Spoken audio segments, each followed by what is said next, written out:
Hello student, welcome to my channel target political science. Student, पिछली video में हमने संविधान के ऐतिहासिक पृष्ठभूमि के अंतर्गत कंपनी के शासन के एक्ट को पढ़ा था। उसी क्रम को जारी रखते हुए हम इस वीडियो में ताज के शासन के अंतर्गत भारत शासन अधिनियम को देखेंगे। स्टूडेंट, भारत शासन अधिनियम 1858 के द्वारा भारत का शासन ब्रिटिश ताज के अधीन कर दिया गया और हम पूरी तरह से ब्रिटेन के उपनिवेश बन गए थे। चलिए देख लेते हैं 1858 का भारत शासन अधिनियम। 1858 का भारत शासन अधिनियम के अंतर्गत गवर्नर जनरल का पद नाम बदलकर वायसराय कर दिया गया और ये जो वायसराय था वो ब्रिटिश ताज का प्रत्यक्ष प्रतिनिधि बन गया था। ताज का जो ब्रिटिश ताज था उसका प्रत्यक्ष प्रतिनिधि जो था वो वायसराय था। फिर बोर्ड ऑफ कंट्रोल तथा कोर्ट ऑफ डायरेक्टर समाप्त कर दिए गए। भारत सचिव का पद सृजित कर दिया गया।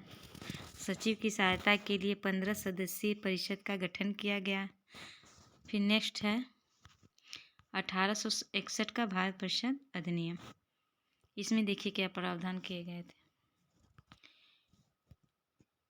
इसके अंतर्गत प्रांतों के लिए विधान परिषदों का गठन का प्रावधान, वायसराय को अध्यादेश जारी करने की शक्ति दे दी गई।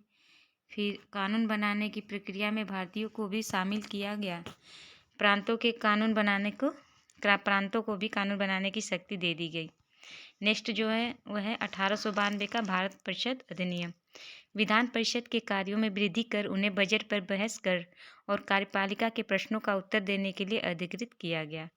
नेक्स्ट है विधान परिषद में राज्यों के अप्रत्यक्ष निर्वाचन को स्वीकार कर लिया गया। इसे निश्चित निकायों की सिफारिश पर की जाने वाली नामांकन की प्रक्रिया कहा गया था। नेक्स्ट जो है एक्ट है वो है 1909 का भारत परिषद अधिनियम, जिसे मार्ले मिंटो सुधार अधिनियम भी कहते हैं। मार्ले जो थे वो ब्रिटेन के सचिव थे और मिंटो जो थे वो भारत में वायसराय थे। इन दोनों द्वारा यह अधिनियम बनाया गया था, इसीलिए मार्ले मिंटो सुधार अधिनियम भी कहा जाता है। पहली बार वायसराय के परिषद कार्यपालिका, वायसराय की जो परिषद थी उसे कार्यपालिका कहा जाता था, में किसी भारतीय को शामिल करने का निर्णय लिया गया। भारत सचिव की परिषद में 2 भारतीय सदस्यों को नियुक्त करने की प्रक्रिया शुरू की गई। इसमें मुसलमानों के लिए सांप्रदायिक निर्वाचन की शुरुआत की गई। 1909 में मुसलमानों के लिए सांप्रदायिक निर्वाचन की शुरुआत की गई। केंद्रीय और प्रांतीय विधान परिषदों का आकार जो था वह बढ़ा दिया गया। केंद्रीयों में संख्या 16 से 60 हुई और विधान परिषद में संख्या एक समान रही। अनुपूरक प्रश्न पूछना, बजट पर संकल्प रखना की व्यवस्था की गई। पहली बार वायसराय और गवर्नर की कार्य परिषद के साथ किसी भारतीय को एसोसिएशन बनाने का प्रावधान। सत्येंद्र प्रसाद सिन्हा को विधि सदस्य बनाया गया और वह प्रथम भारतीय थे। लॉर्ड मिंटो को सांप्रदायिक निर्वाचन का जनक माना जाता है। भारत शासन अधिनियम 1919, इसे मॉन्टेग्यू चेम्सफोर्ड भी कहते हैं। इसमें क्या हुआ, प्रत्यक्ष निर्वाचन द्वारा प्रांतों में आंशिक कम उत्तरदायी की स्थापना की गई। प्रांतीय विधानमंडलों में दोहरा शासन।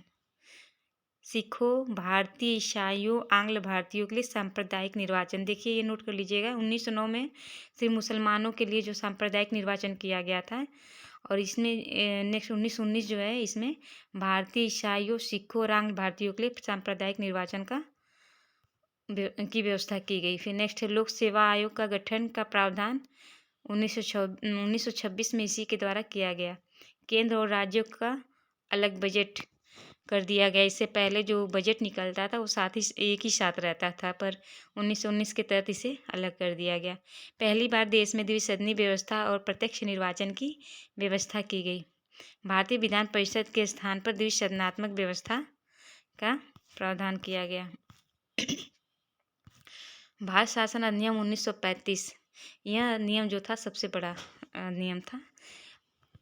देख लेते हैं। यह एक लंबा और विस्तृत दस्तावेज था जिसमें 321 धाराएं और 10 अनुसूचियां थी। अखिल भारतीय संघ की स्थापना, जिसमें राज्य एवं रियासतों को एक इकाई माना गया। ठीक, 3 सूचियाँ थी इसमें, जो संघीय सूची थी उसमें 59 विषय थे, राज्य सूची में 54 विषय और समवर्ती सूची में 36 विषय रखे गए थे। अवशिष्ट शक्तियाँ वायसराय को दे दी गई।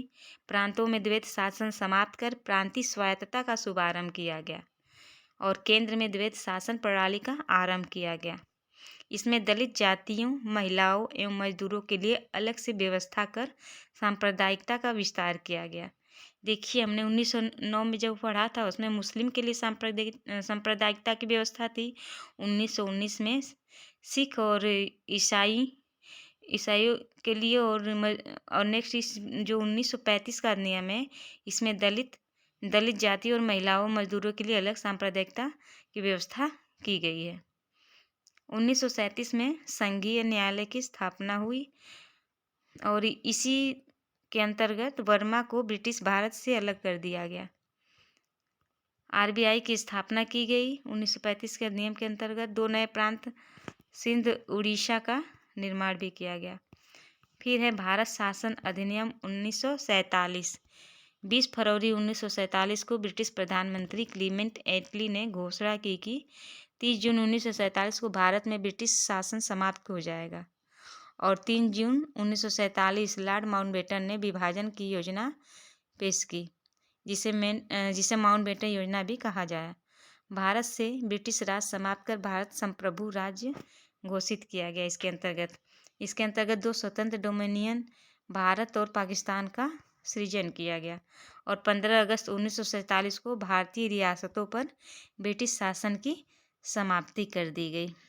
स्टूडेंट, इसमें जो भी कुछ इम्पोर्टेंट बातें रह गई है या हमसे छूट गई है उसे हम नेक्स्ट वीडियो में वन लाइनर के माध्यम से पूरा कर लेंगे। इसके बाद इन टॉपिक से संबंधित जो भी MCQ या PYQ पूछे गए हैं उसे सॉल्व करेंगे और अपनी जांच करेंगे। स्टूडेंट, अगर आपको यह वीडियो अच्छा लगा हो तो लाइक करें, सब्सक्राइब करें और